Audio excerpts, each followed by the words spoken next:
Well, UFC Noche has come and gone, and it didn't feel as big as it did last year, especially because Canelo and Crawford were fighting on the same night. Guys, is John Silva autistic? Let's just get into it. Let's just jump right into it. Is John Silva autistic? Because I mean, look at how weird this guy acts. Okay, now let me preface before I get into all this shit.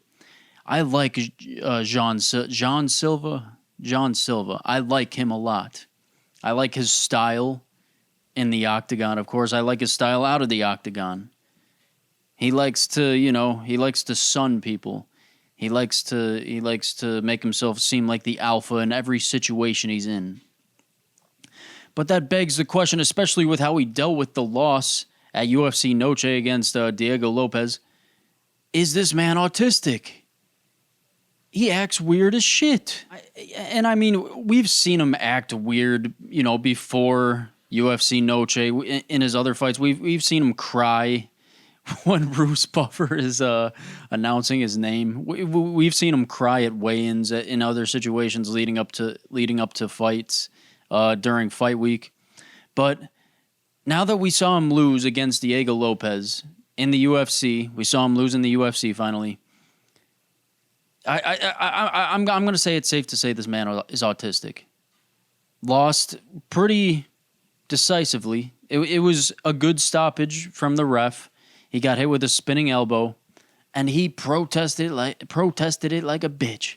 Now they like manufactured some beef heading into this fight, Diego Lopez and John Silva, and maybe that had something to do with how he handled the loss. But dude, he got so pissed that he got knocked out or wobbled bad enough for this fight to be stopped. He got so pissed that he hit Diego Lopez square in the back of the head when Diego Lopez was walking away after the win.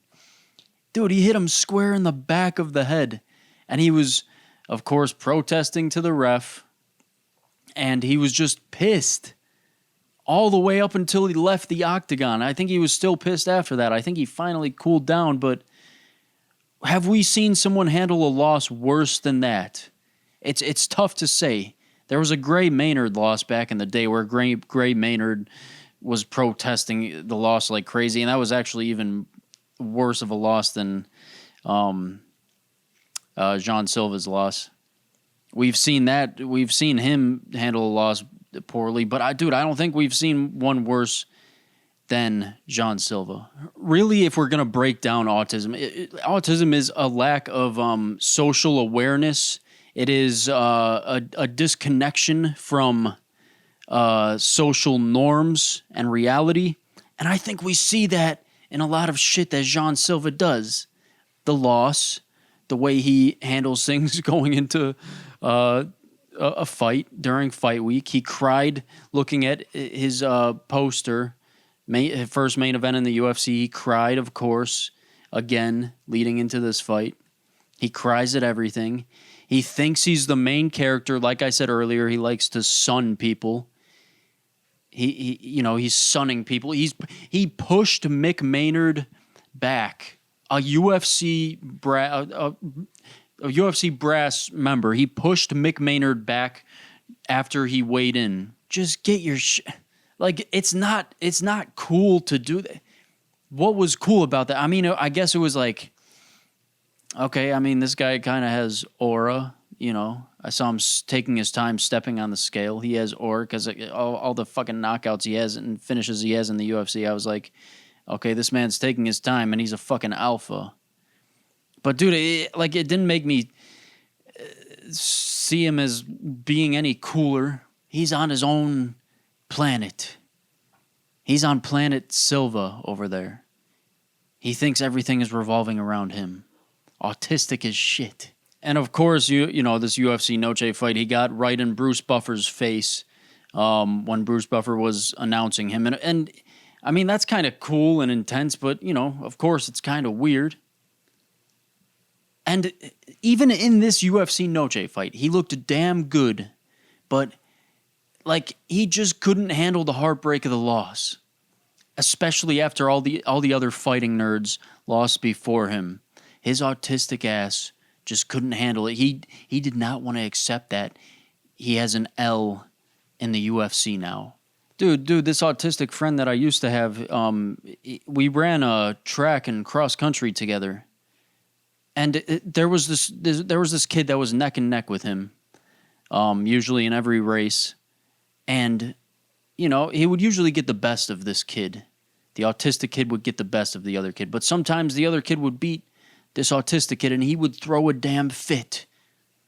And thinking back on it, you know, the fits he threw looked exactly like Jean Silva's fucking fit that he threw in the octagon, except, you know, there was no punching. My autistic friend, he was punching the ground and shit. And listen, there's nothing wrong with Jean Silva being autistic, but, yeah, I mean, going forward, if he loses again, he just has to control his damn self, or have his corner, you know, control his damn self. He was looking good as hell against Diego Lopez. That main event was sick. I don't think he's going to have many losses going forward, but he's got to learn to control his damn self. Is autism actually the best base for MMA? Because this fella known as Winged C, who is friends with Death Sentence, who was well known in the street beefs universe, he says autism is the best base for MMA. And you know what? I heard him say that. I saw him fight. I see Jean Silva fight. And he might be right. Autism might be the best base for MMA. I have nothing to back this up. I have nothing to back up my claim that autism might be the best base for MMA, other than you look at Winged C fight and Jean Silva fight, Jean Silva I am now claiming as autistic. Jean Silva is now officially autistic, especially on this channel. You fucking talk to me about Jean Silva, you're talking about an autistic man, okay? Jean Silva's great. Winged C, a street beef legend now, is actually slick. Winged C is looking like, when he's striking, he's looking like fucking Conor McGregor 2.0. He is that slick on the feet when he's fighting. Like, dude, he distracts his opponents. He does like all this flashy shit, but he actually throws some solid punches that catch guys like off guard. And he throws them like they come out of nowhere. These guys don't even see him coming. And Winged C's record now is pretty damn good. I think he only has one loss. I don't know if he's fighting amateur or pro, but I've seen a few Winged C fights now, and he's winning all of them. I only saw one where he lost. And of course, you know, Death Sentence. Death Sentence is obviously autistic, but he's the bad autistic. Let's just say that, man. Like, I say, you know, autism might be the best base for MMA. Death Sentence is something else. He's something else. He has the bad autism, okay? We're just going to leave it at that, and let's leave Death Sentence out of this because that man fucking sucks. And let me say this real quick about Death Sentence. He was getting trained by fucking Demetrius Johnson. A lot of people would kill to get trained by Demetrius Johnson, MMA. And this fucking guy that sucks, Death Sentence, gets the golden ticket. He was training with Demetrius Johnson, and Demetrius Johnson was showing him how to lock in a rear naked choke before Death Sentence went into his last fight. Death Sentence had the rear naked choke right there for him. He could have ended the fight easily. But this man has the worst memory retention I've ever seen. DJ was literally showing him the rear naked choke right before he got into fight. And Death Sentence gets his arm around whatever the fucking guy's name is. He gets his arm around his neck, but doesn't fucking get the other arm behind the neck to push forward to fucking really choke the fucking guy. Instead, this is what Death Sentence remembers. He remembers, oh, DJ told me to fucking push his nose or push his nose up to get his chin up or whatever. That's what death sentence remembers. So he has one arm around the guy's neck, and then he's like lifting the guy's nose up with his other arm, but is barely putting any pressure around the neck with this arm. So it's like he has nothing, and then he gets thrown off the fucking guy's back. So let's fuck death sentence. He fucking sucks ass, bro. He's obviously entertaining and funny as fuck, but bad type of autism. Get the hell out of here. Okay, now let me go back to Winged C. He's actually crafty, athletic, and distracting in his striking. I saw him get taken down to the ground in one of his fights. He held his own on the ground. And that brings me to this question. Do you guys think we could actually see someone like the Winged C in the UFC one day? We already have one autistic person. Winged C would be another, but Winged C is another story. Is a different story from someone like Jean Silva. Winged C has a headband tattooed around his head. He tattooed a headband around his fucking bald-ass head. And he has a huge cross tattooed on his chest. And then he has the black circle type shit, Peyton Talbot type shit tattooed on his belly. If we see someone like Winged C in the UFC, that would be something to behold. That would be so wild to see. I would love to see it. But you know what? I don't think Dana White would allow Winged C in the UFC. Dana White, even if Winged C's record ended up being 30-0, I think Dana would say, if Winged C's pro record ended up being 30-0, I think Dana would say, that guy's too fucking goofy. That guy's too fucking goofy. He's not coming into the UFC. The only fighters I sign they have to be badass. They have to be badass fighters. Like, I don't see Dana giving Winged C a chance in his promotion. Do you guys? It is fucked up. Because the only reason Dana wouldn't allow him in is because he's too goofy and he has weird tattoos. I really feel like that's what would actually hold Dana White back, and it's fucked up. What do you guys think? Do you think he actually has a chance of getting in the UFC one day? Now, kind of speaking on Dana White still, guys, you know about the whole Dana White and Francis Ngannou beef. Is Francis Ngannou actually hard to work with? Is Francis Ngannou actually a shitty person? Is he actually a shitty business partner? Because let's go back to where the beef between Dana and Francis Ngannou started. Apparently, it started because Francis Ngannou wouldn't accept a good offer from the UFC and Dana White. Francis wouldn't accept it, and he pushed back a lot. He gave them shit. He was asking for apparently way more than Dana believed he was worth. And Dana came out with the numbers he was offering Francis Ngannou for his next contract. I mean, I'm pretty sure it was a multi-million-dollar contract. And Francis Ngannou said no to that. He wanted more. Now, I remember hearing about that and Dana saying he didn't like Francis Ngannou as a business partner, having him on the roster. He didn't like Francis Ngannou's style. And I remember hearing that, and I remember thinking, what if Dana's right? I mean, Francis Ngannou seems like a nice guy on camera, in situations we see him in. But what if Dana's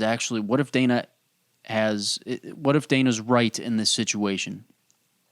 I mean, the way Dana was talking about Francis Ngannou seemed like he wasn't lying, and Dana lies a lot. I'll say that, but I don't think he was lying about Francis Ngannou and all the shittiness that surrounds Francis Ngannou. The only offers Francis was okay with, the only offers that Francis bid on and went with were the PFL's $1 million gamble on him.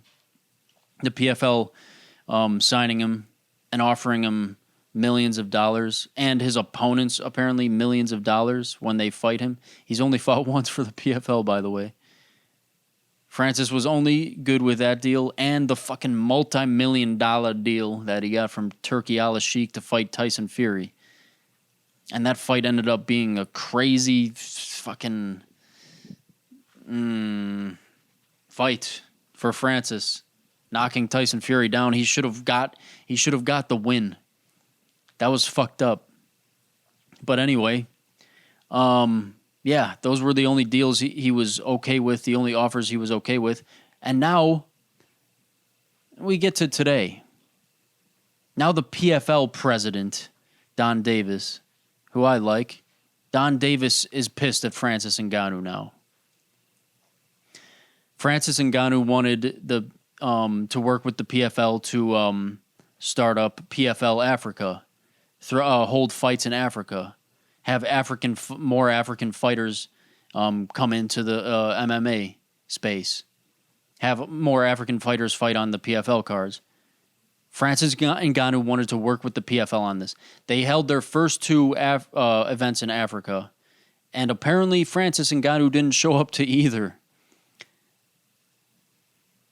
So you wanted this to happen, and now you're not showing up to the first two events? And Don Davis talked about, like, he was pissed that Francis didn't show up. Throwing Francis apparently a lot of money, and Francis isn't putting in the work to promote this PFL Africa thing, which he said he wanted to do from the start.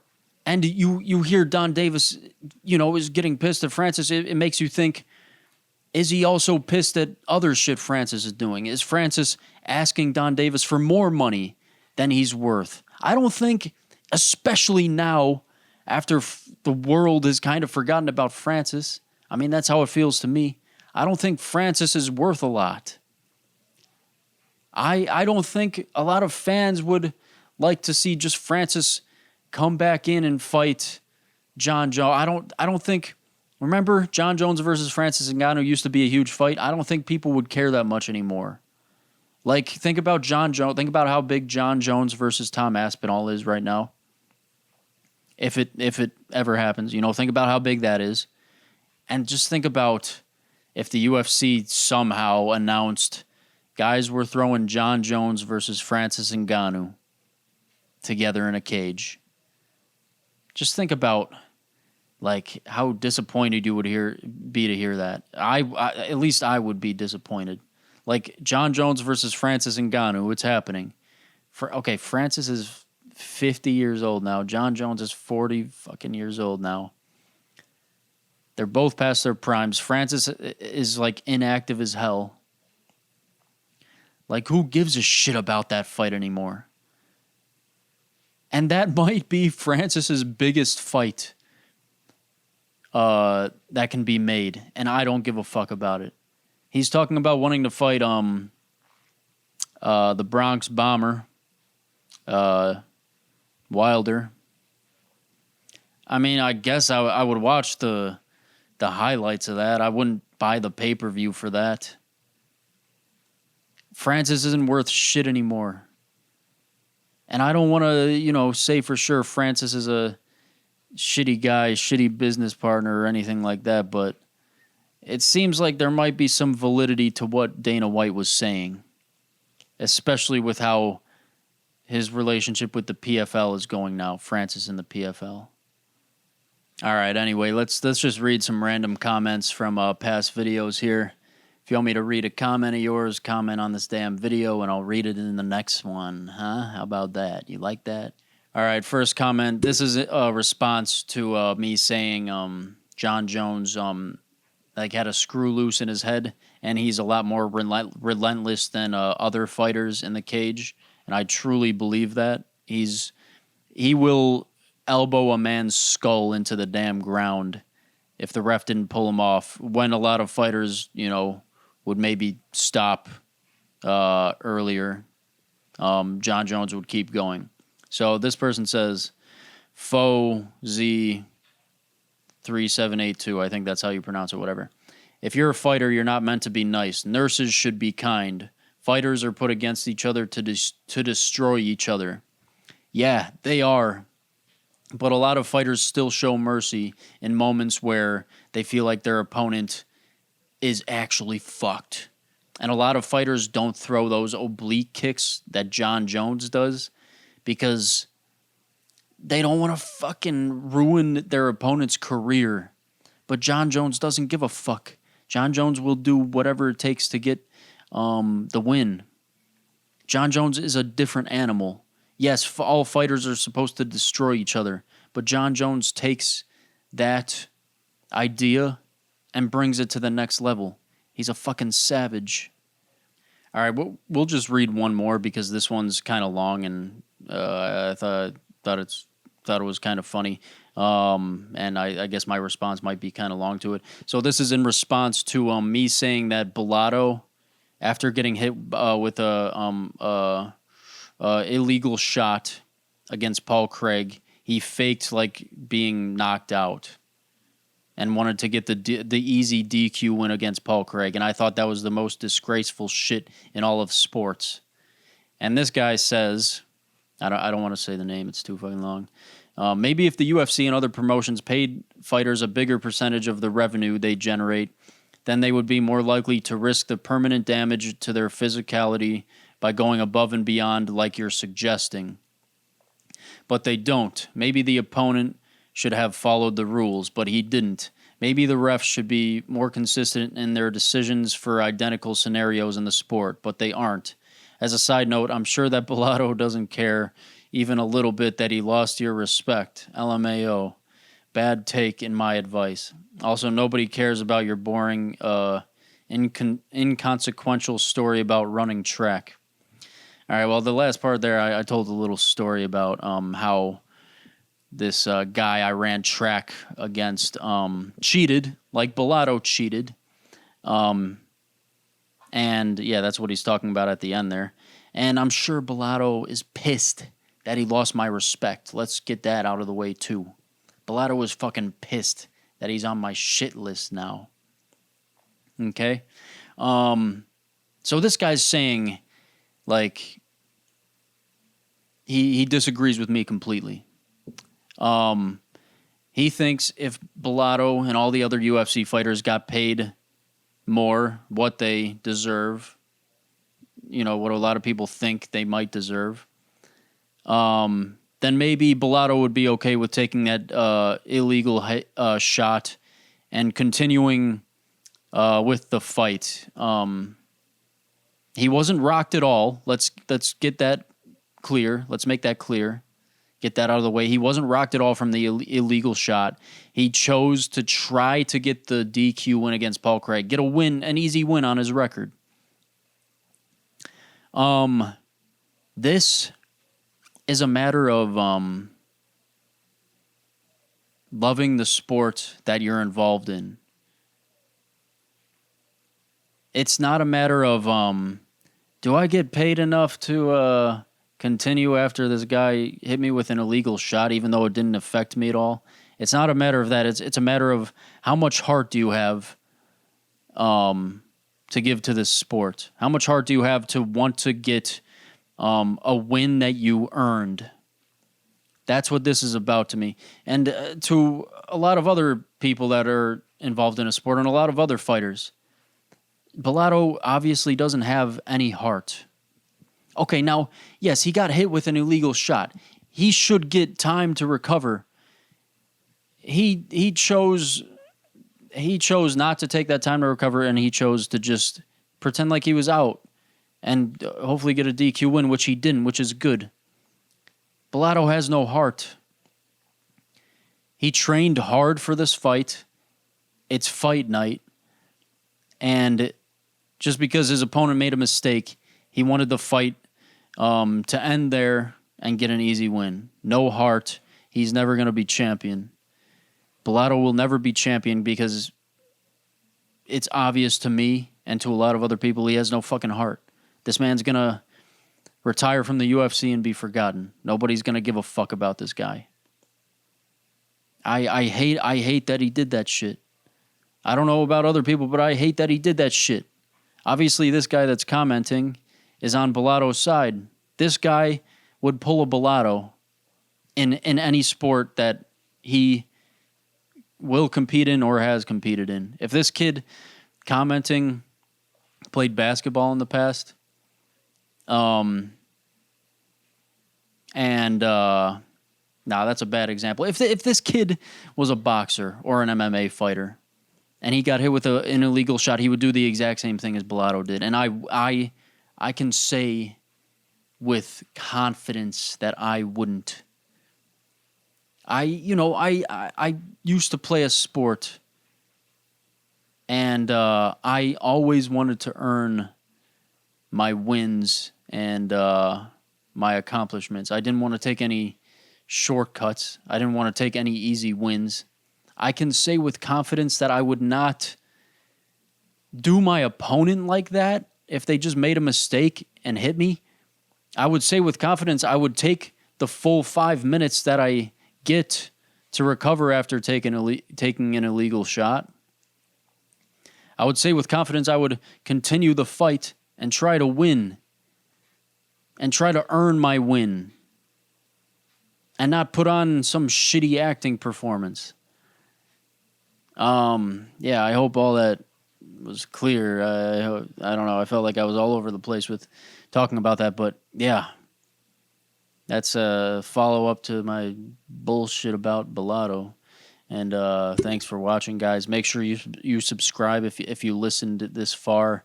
Comment below with who you think the best MMA personality is. A lot of people... I put a poll up on my channel, and a lot of people think MMA Guru is the best MMA personality over Nina Drama. That's a shocker, man. Yeah, subscribe, like the video. Thanks for listening. I'll see you in the next one. Bye.